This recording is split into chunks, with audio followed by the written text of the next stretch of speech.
We see some new developments happening with the rules for the upcoming IPL 2023. Let's begin with the impact player. How much of a change is this going to make to the game? Well, I think we heard about the impact player before the auction, so obviously we looked at it, we thought how can we maximise it, the potential for the all-rounder to play a big part. There was actually some strategy involved. I quite liked it, actually. I thought that it brought some, like a little bit of intrigue. You could introduce the player at any time, so whether a batsman had been dismissed or not. I thought it was a nice development. We also hear that after the toss, the teams can announce their playing 11.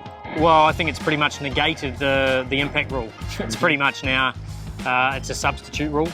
So you can you name at the toss, so whether you bat, you have a batting 11, which will obviously be stronger. And then if you bat first, you'll swap out a batter and bring in an extra bowler. And vice versa, the other way around. So after the toss, you just give them your batting 11 and your bowling 11. So there's no impact rule, it's pretty much now just a straight out substitute.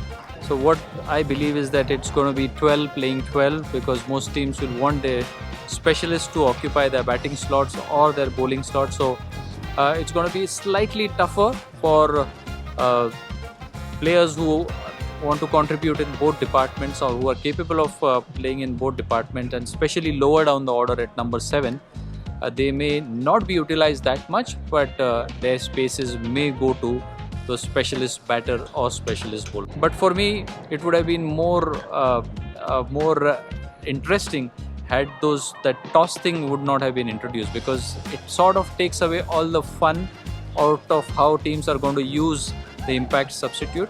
But for me, it looks straightforward now that with after toss, if you can pick your team, then it becomes slightly easier.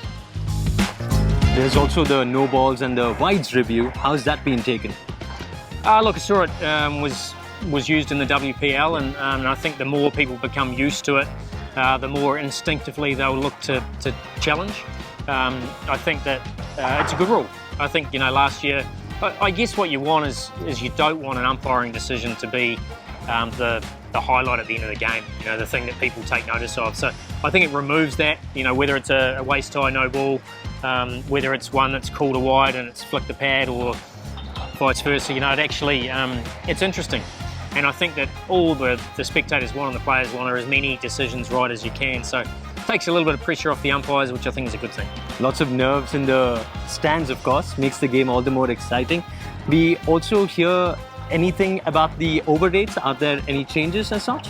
There is. So if you don't complete your 19th over by the allotted time, then you have to bring an extra fielder in the circle. So, that rule's been in place in other tournaments at times around the world, but it's the first time in the IPL. So, and it'll be really interesting just to make sure that there won't be as many discussions between balls, with captain and bowler.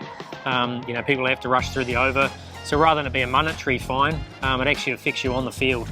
So, I think it's a good rule. Back here at the Chinnaswamy Stadium, practicing with the boys, and we are getting set for Unbox as well. So much of excitement in the air. How does it feel back to be at the Chinnaswamy Stadium? Oh, look, it's fantastic. And I've been here for 3 seasons, still haven't played a game here at Chinnaswamy.